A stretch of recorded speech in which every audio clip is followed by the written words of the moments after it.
Hi guys, Shouvik here. Welcome back to YouTube channel. So today we will solve another question from Leetcode itself. So let's start it. Yes. So today we have these problems. Findings 3 digits even numbers 2094. Yeah. So on that problem statement, they have given an integer array. This problem is tagged as an easy. It's you can say it's an easy based on the constant they have provided. But like the approach that we have solved on that, you can consider it is a kind of easy. Yeah. But although like it's not that much of medium level question for sure, you can consider it's easy for sure. Yeah. So on the problem statement, they have given an integer array digits where each element is a digit. The array may contain duplicates. You need to find all the unique integers that follow the given requirements. What is the requirements? The integer consists of concatenations of 3 elements from digits in any arbitrary order. The integer consists of the concatenations of 3 digits, 3 elements. Now consider on this particular which I am highlighting, that this particular word, like they are basically looking for concatenation of 3 elements from the digits array they have given, and you can form in any arbitrary order, and you can form a number after concatenate 3 digits. The integer does not have leading zeros, obviously, because they are looking for 3 digits number, and if you put some leading zeros to it, then it is going to become a 2 digit or 1 digit number. So we always have to think of 3 digits number, and the integer is even, and the numbers 3 digits number that we have built, that should be even numbers. Like for example, if the given digits are 1 2 3, then integers are 1 3 2 3 1 2 follows the requirements, because all are 3 digits number and all are even numbers, and all does not holding any leading zeros. Now return a sorted array of the unique integers. Now what we have to do, return the sorted array of unique integers. Right? Yeah. So here you can see, like with these digits 2 1 3 0, you can form this many number of 3 digits number having like 3 digits number, and all are even and all are in sorted orders, and all the possible integers that follow the requirements are in the output array. Notice that there are no odd integers or integers with leading zeros, that we always have to be taking care. So on this example test case, you can see these are the output list you can get. On this particular test case, there is no altogether even digits present, so we are not able to build any 3 digits even number for sure. And the constant, you can see digits length can grow as big of 100, and yeah, so if you can run if you can think of extreme brute force, that is nothing but you can run 3 nested for loops, one pointing to I, one pointing to I, j, k, three indexes, and you can run 3 nested for loops to generate it. So if we can go to our OneNote now, so on like brute, what you can do, like you can what they are looking for, they are also looking for something like the number should be does not contain any leading zeros. So on extreme brute, what you can do, it is not writing, what happens to it. So you can run a for loop for I in range n, for j in range n, for k in range n. You can run 3 nested for loop, something like this, and you can validate how you want to do. So first of all, like what you can do at max, what you can do, like you can create a like how you can create the number. So what we can do, so first case should be our, if I not equals to, all the indexes should not equals to anyone, I not equals to j, and j not equals to k, and tell me guys another one, and I not equals to k, right? So none of the indexes are equals to anyone, none of the indexes are equals to any of the indexes. Now what extra conditions we have to put, and now we can come inside, now we can try to build the numbers, now we can try to create the numbers. So our number should be, tell me what should be the numbers. Number should be array of I into 100 for sure, plus array of j into 10 plus array of k, right? So now we build the numbers. So now this number should be 3 digits. How we can check if the number is 3 digits or not? So the number should be lie in the range of tell me in the range of 100 to 999, and the number should be, so on this check we have validated this does not hold any leading zeros. So this checks followed this. Leading zero checks done. Leading zero done. Now we have to check. What we have to check? These numbers, the numbers that we build should be even. So number we can take it with bitwise and with 1, and it should results me a 0 for sure. So that means the number is even. And what we extra have to check? I don't think so. We have to check anything further. We have to check anything further. This should be fine. And finally they are also looking for. So this check is for even check. We have done. Even check done. And we can put the numbers to a set so that all are unique. So we can create a set. It should be a set, and we can push these numbers to our set. So how we can do? st.add, that is our set.add to the number. And finally we have to return them in the sorted order, right? So after this, all the for loops, all the nested for loops, if I can go down on this path, it's done. No. If I can go more down, so from here itself somewhere you can return a sorted st. That's it, right? So this should be our brute looks like something like this. So the time complexity should be bounds to be big of NQ. The time complexity should be big of NQ. So I have to say, like, it's more than big of NQ, because here you are basically adding something to a set. It also going to take, based on the collisions of the data structures of the set you are using, based on the language, it is also going to take some time. So it is more than kind of big of NQ. Greater than equals to, I have to say, big of NQ for sure. Now what we can think on optimizations of this, definitely. But yeah, like mostly I think you are going to get an AC, because in for this particular case is like 100 at max. So it is kind of this. So this is going to be 10 square into 10 cube, that is 10 raised to the power 6, which is very less than 10 raised to the power 8. So you will definitely get an AC with this. So this will definitely work. So that's the reason it is stacked as an easy. But we will definitely solve it like the best complexity for sure. So one observations when we are writing the brute, I am not sure if you guys has noticed it or not. So we already take a notice on a particular things. I will definitely expect from you guys, like you should be like able to find out on your own after writing the brute. So we have our answer range, right or wrong. Now I am giving the hints only, man. Like now things on that particular directions. Like don't go to all the solutions that I am going to put on the next part of the video. So please try to on your own first with the hints. So we have an answer range. So our answer is always going to be lie in the range of 100 to 999. 100 to 999. So if we can try to revert something, rather than we are trying to build the answer, if we can go to the reverse. So first approach, what we done on approach one, it is like we are kind of top down. Top down means we are trying to build our answer. But that is of our approach one. So on approach two, I am giving the hints, man. So I will definitely suggest to try on your own. On approach two, I am giving the from approach one, you are trying to build your answer. But on approach two, I am giving you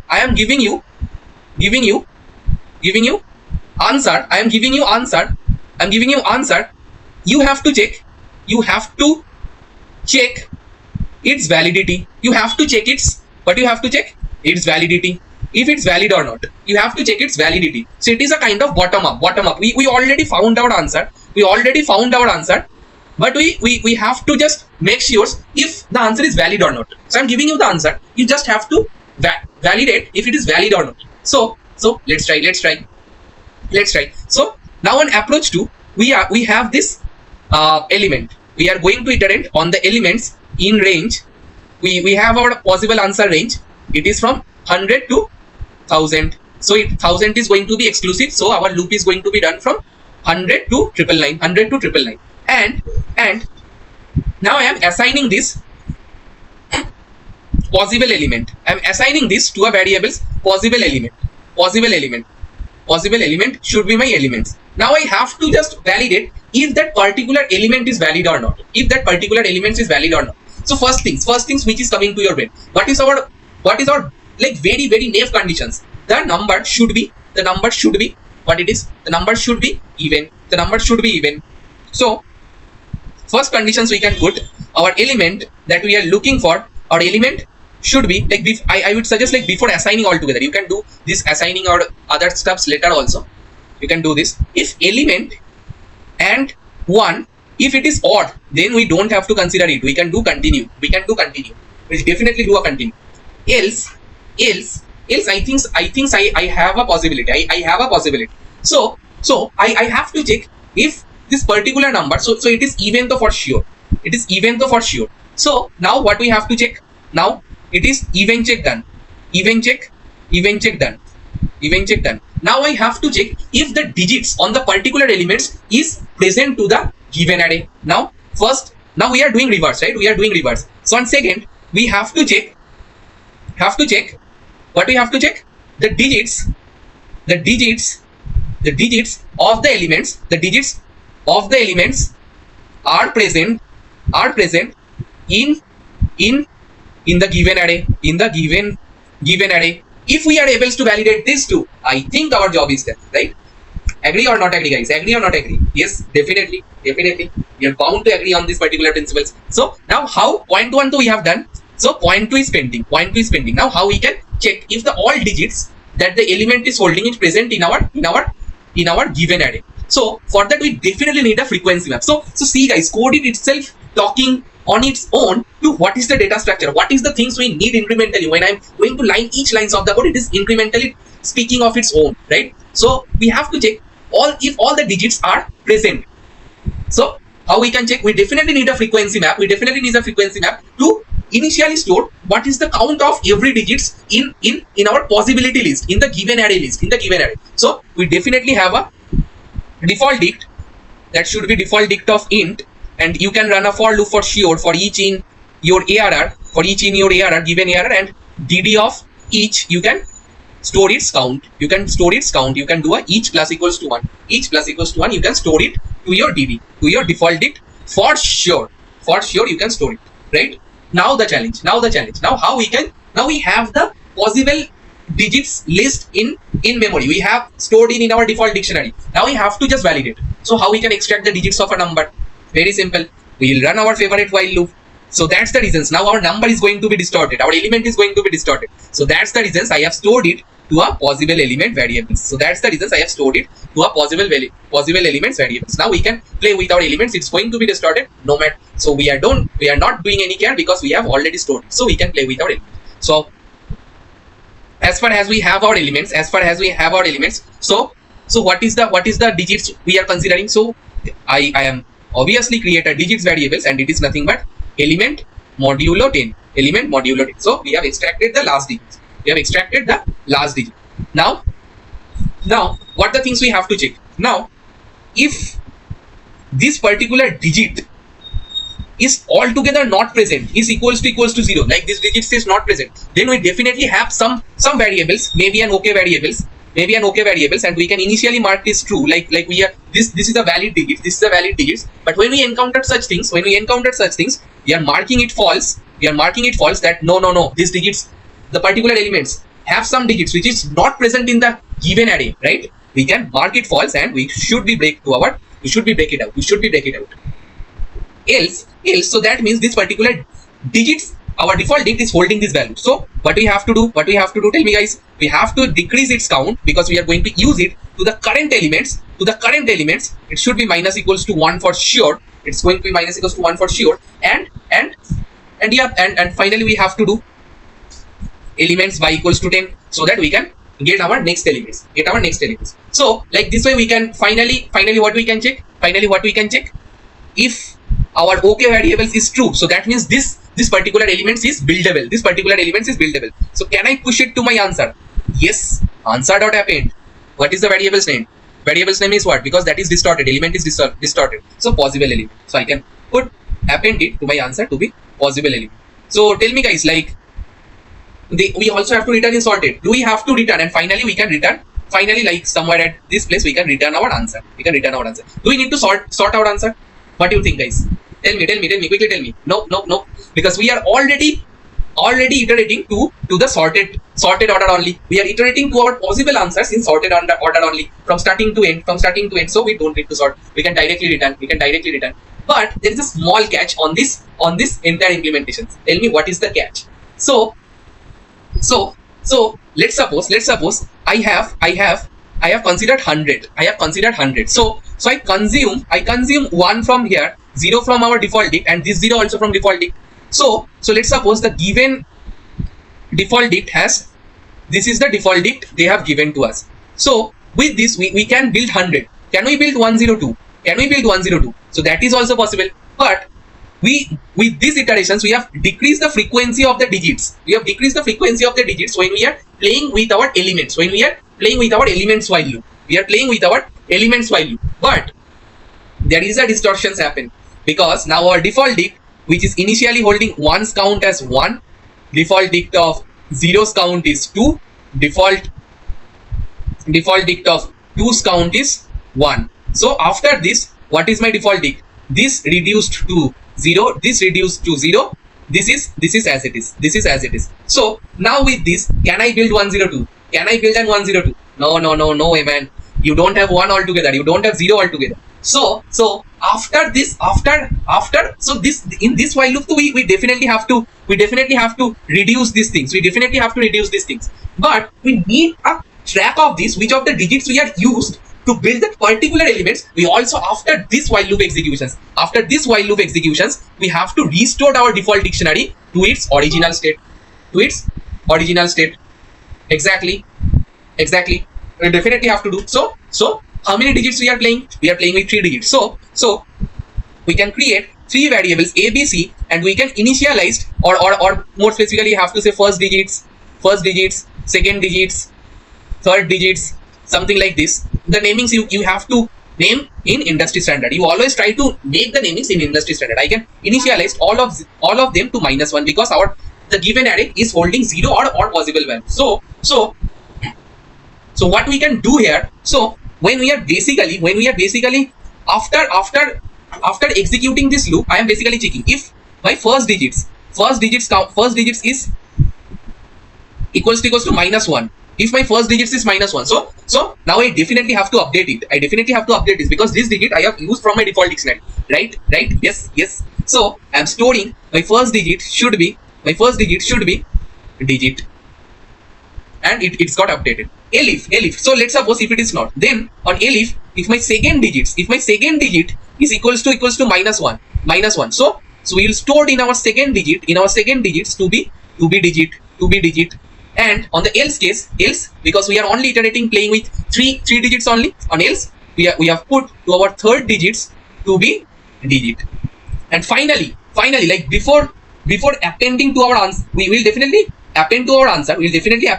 If okay is good. And after the next iterations, because after this loop is going to be iterated to the next times, we have to again check these things. If my first digit is not equals to -1, so that means it's decreased some value from my default dict, so I have to restore. So the first digits, whatever the first digits count, I can increase plus equals to 1 its count. Similarly, if second digits is also not equals to -1, then default dict of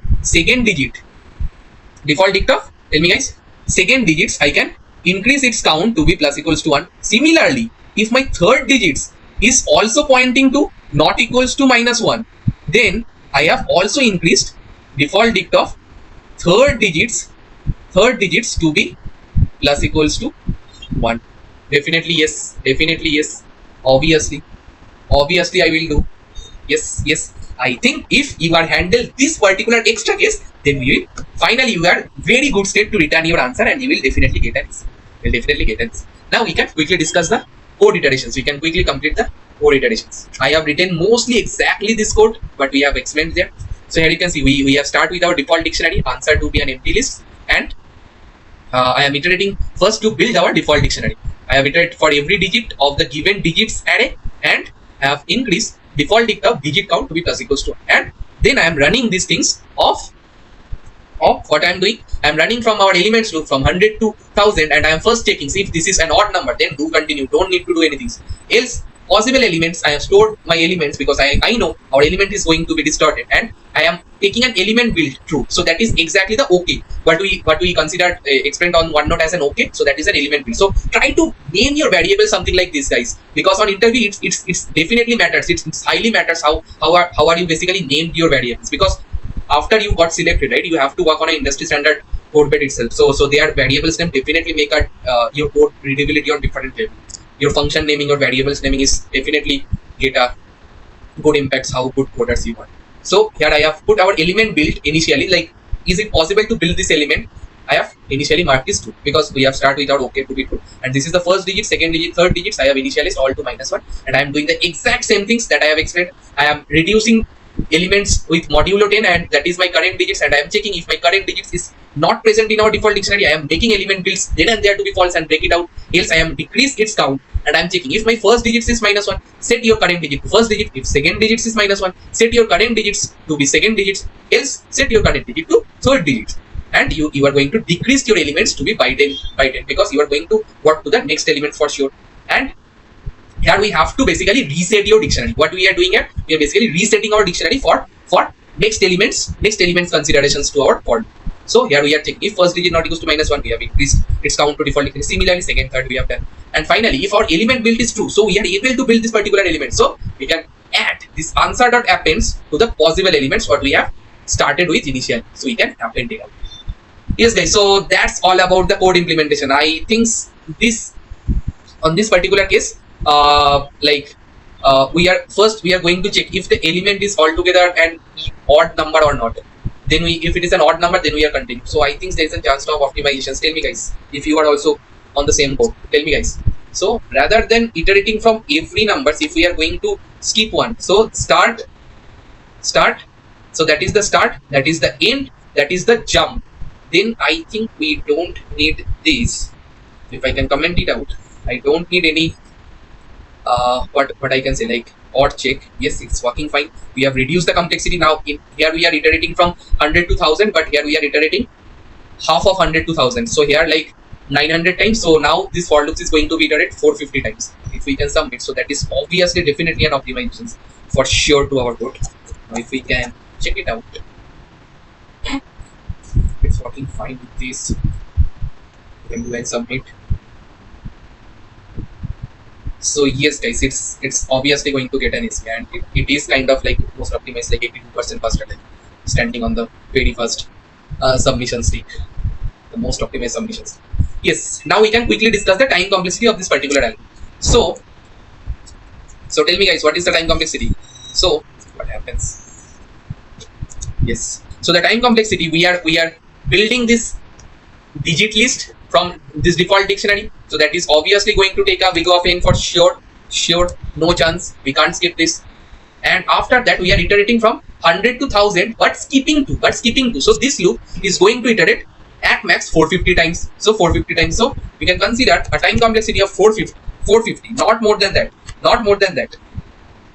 And after that we are basically considering all the 3 digits numbers. So this for loop is going to iterate how much? It is going to iterate 3 times only. So yes, that is the time complexity. And after that, all are conditional if statement only. So that is not going to take any time. So that is the time complexity for our most optimized submissions for sure. And what is the space complexity? Tell me, guys. So on space perspective, we are using only a default digit to store every digits and its frequency. So how many key at max we have? So if we can go to the constant, so your key can be your digits of I, obviously your digits of I. So our digits can grow from 0 to 9. So our key can be of 10 elements, from 0 to 9, 10 elements, and every elements if I consider holding and value. So there are 10 cross 10, right? So there are 10 entry, sorry, not 10 cross 10. So 10 cross 2. So key can grow as big as 10 and value can grow as big as 10, right? So and both are one on one. So if I consider if this is an entry, so if we can go to our one, if we can go to our how our dictionary should be looks like. So there is a key, and corresponding this there is a val. So if I consider key 1, then that is a val 1. Key 2, then we have a val 2. Key 3 val 3. Like this way. How many we have this entry? We have dot. key 9, value 9, value can be anything, and sorry guys, and it is going to be key 0 can be 1 and value 0 can be 1. Sorry. So yes guys, so there can be like one key, and corresponding to this there should be what value for sure. So it can grow it. So how many entry we have? So for every, so this can grow in vertical, it can grow 10, and on horizontal it can grow 2. There is a key and there is a value. So 10 cross 2. So 10 cross 2. So space should be bound to be in 20. I am definitely can write it big of 20. So that's it for this particular solution guys, and that is bound to be the most optimal time and space complexity you can achieve for this particular video. So that's it guys, that's it for this particular question submissions. And if you guys are able to understand, our most optimized submissions, time and space complexity, every lines that we have explained, every OneNote explanations that we did, how we have built our intuitions to get the most optimal time and space we have achieved. So then please do subscribe to the channel. Please share the videos to your friends who are also preparing for top product based company, so that they can also get most of it. And please turn on the notification so that when we are going to get out live to our next video, you will get the notification as soon as possible. So that's it guys, that's it for today. Bye guys, let's meet tomorrow with another video. Bye bye.